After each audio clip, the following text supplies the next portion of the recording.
Hi guys, Beyond Reason, David Stone, um, machismo, toxic masculinity, boys, boys. You know, if you think about it,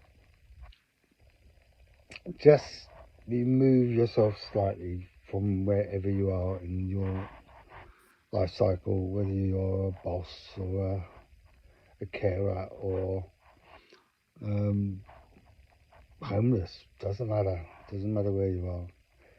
Try the Rawlsian experiment of imagining what kind of society you'd want. Um, but you don't know your status. You don't know your age, your gender, your caste or race. If you want to have classifications that mean something for you, I don't know how old you are. You don't know your politics even. Right? You're just a kind of consciousness that has to imagine an ideal society.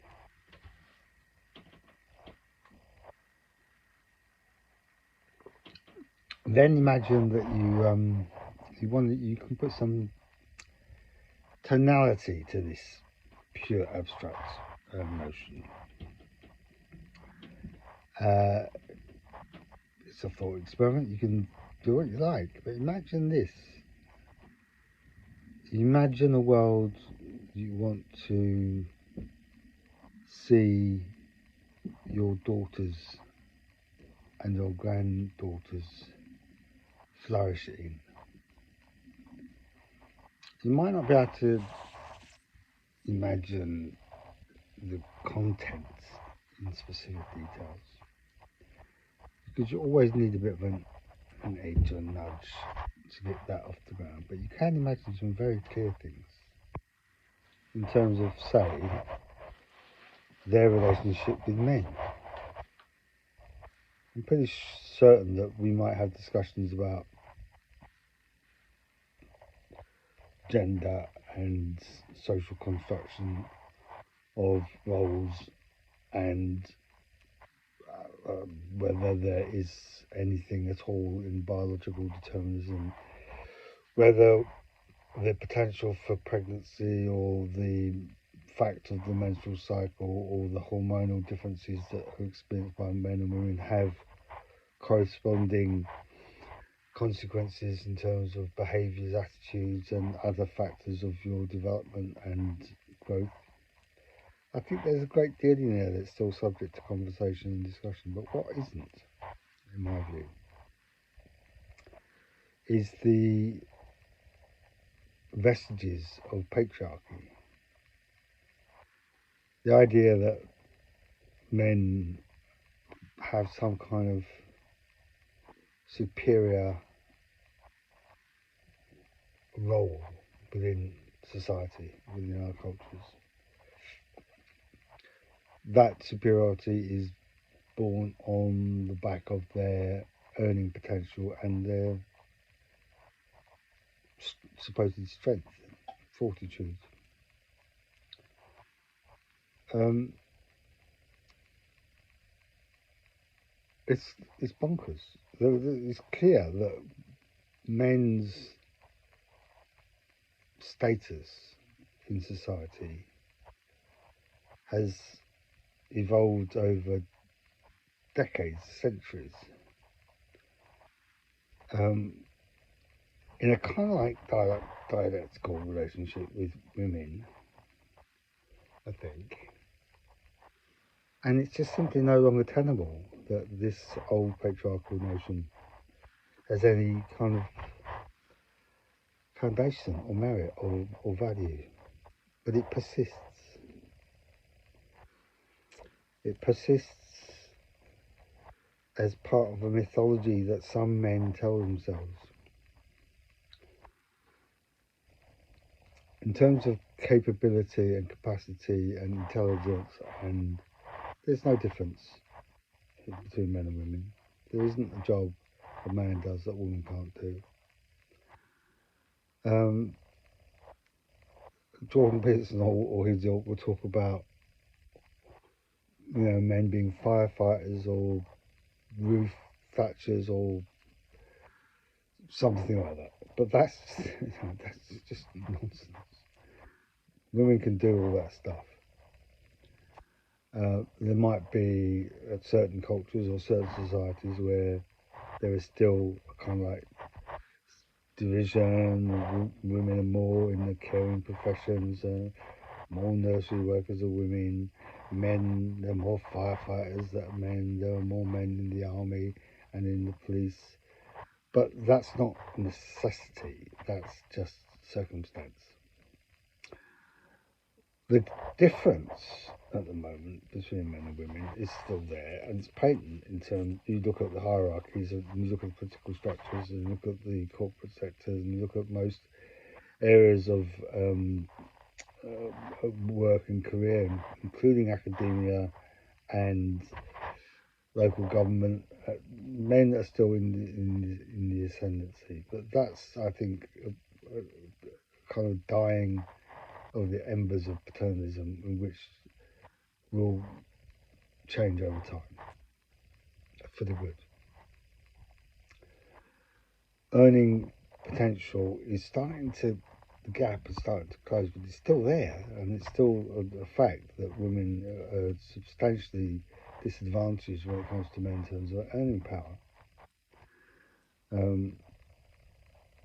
But it's closing, and the historic dependency of women on men for sustenance, for pay, for money is gradually reducing.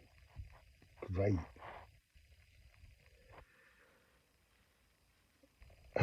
The burden of manhood in terms of the supposed historic role of the breadwinner, the provider, the stoic, the kind of like take it on the chin, the blokey, the I'm not going to a GP because it'll go, this swelling in my testicles, whatever. The provisions made in terms of our social service structures that allow men to spend more time with their babies. Fantastic.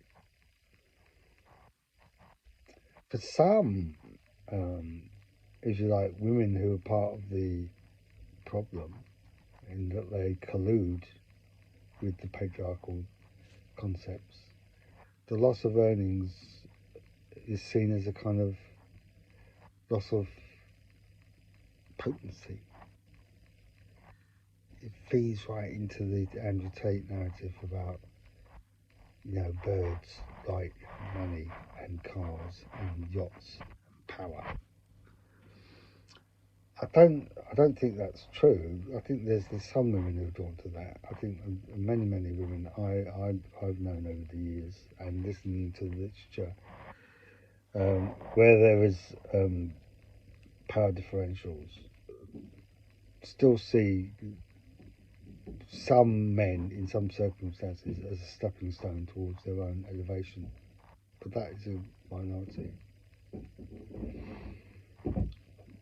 I think it's true that what women like about men is self-confidence. I mean, that for me is the key, right? I don't mean arrogance.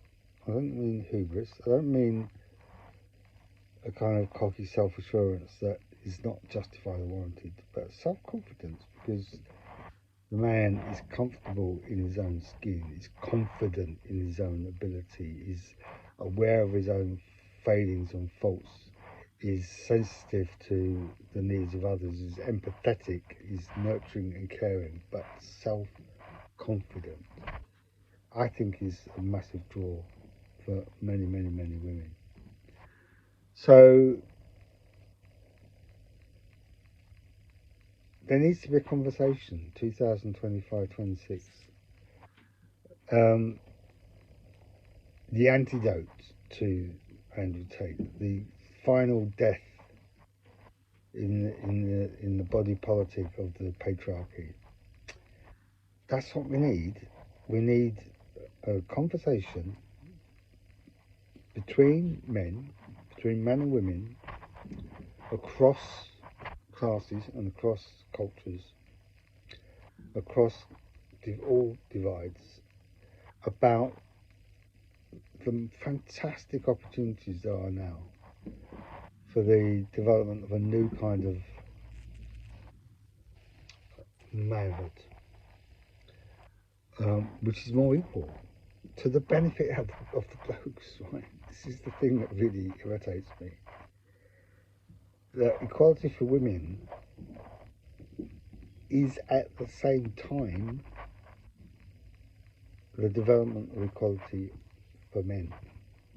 The more women can go to work, earn money, get mortgages, provide resources, acquire skills and knowledge, do house, DIY, fix this, fix that, the more that historic burden and responsibility is lifted off the shoulders of men who can now have the chance to flourish in many, many other areas of creativity, of our personal relationships, and in particular their relationships with their children, in which men historically have so missed out. And I know so many men, contemporaries of mine, whose biggest regret is the lack of attention and time given to their children. And they kind of like make up for it in their dotage with their grandchildren, but it's not quite the same thing. It's a regret. It's an unnecessary regret. Something we can work on. Some process of engagement and conversation, as I say, between men, that can start to refashion what it is to be a man in 2026. Not fearful of the changes, but embracing them. Not remotely concerned with the shift of power, but seeing the shift of power as an equalisation that benefits men and gives men greater opportunity for doing other things. And at last, getting away from this idea that you just got to suck it up, you know, or grow a pair, as they say, or take it on the chin, or whatever. All of that nonsense associated with an old idea of machismo. You just got to put it in the bin, ditch it, move on. And when we see these guys strutting around in public spaces or on stages or on social media broadcasts or whatever, just laugh at it. It's a caricature of a bygone age which served no one and hurt many, many, many of our brothers and sisters. So, yeah, bit of a rant, but just want to put it out there that it's not beyond reason for us to start thinking about the construction of a new kind of masculinity. I'm really up for it. I hope you are too.